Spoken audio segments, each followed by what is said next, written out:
It has been 1 year since Russia invaded Ukraine, and this morning the United States announced additional sanctions against Moscow and more support for Kyiv. Here to discuss is Vedant Patel. He's the principal deputy spokesperson for the U.S. Department of State. Thanks for joining us. Thanks so much for having me. So tell us about these new sanctions announced today, and what kind of an impact do you expect that they will have? Well, I think they're going to continue to have a very dire effect on the Russian economy. Over the course of this entire conflict, you have seen the U.S. sanctions and our export controls have a concrete impact. We're seeing multinational corporations choose to leave doing business in Russia.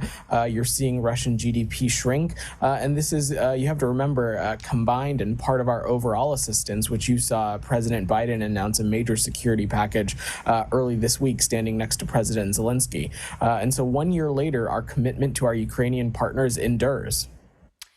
So as you know, China has released sort of a 9-point plan to bring this war to an end. But at the same time, the Wall Street Journal is reporting that the Biden administration is considering releasing intelligence that would show that China may actually be thinking about or considering supplying Russia with weapons.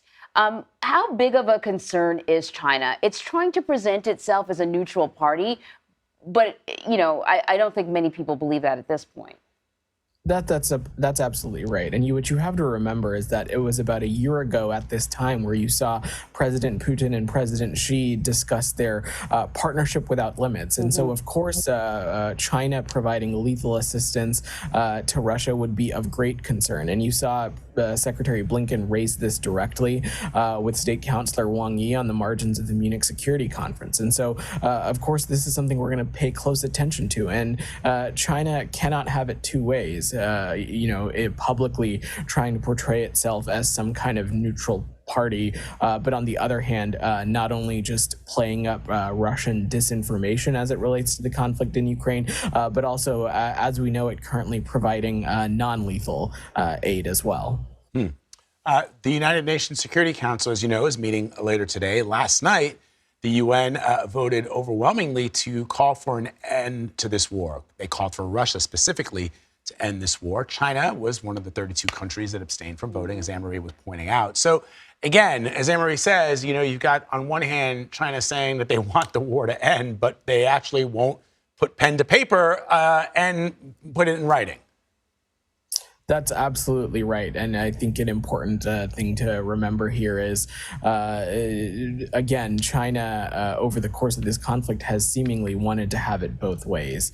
On one hand, trying to remain neutral and pushing for peace, but while also trying to provide this non-lethal assistance and pushing the Russian disinformation. Let's remember that 1 year later, the crux of this conflict has not changed.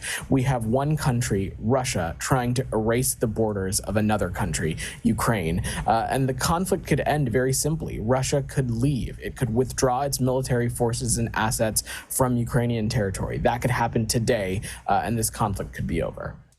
I want to talk to you about something else, still related to China, though. The U.S. is planning to increase the number of troops that it has in Taiwan amid concerns over China. And it's quite a ramping up. We're talking about several hundreds of troops arriving there. First, why is this happening now? And what sort of impact what's the messaging that the administration is trying to send to Beijing? Well, the important thing to remember here is that first, I will let my colleagues at the Pentagon and the DoD speak to any operational updates as it relates to troop posture. But over the course of this administration, our commitment to Taiwan has been rock solid. And the maintenance of peace along the Taiwan Strait, where a significant amount of the world's trade and commerce flows through, that is something of utmost importance to the United States. And we are always going to take steps and assess the situation in a way we can take tangible strides towards maintaining peace in the Taiwan Strait. Another important thing to remember here, though, is that our one China policy and our outlook on that has not changed either. Vedant Patel, thank you so much. Thanks for having me.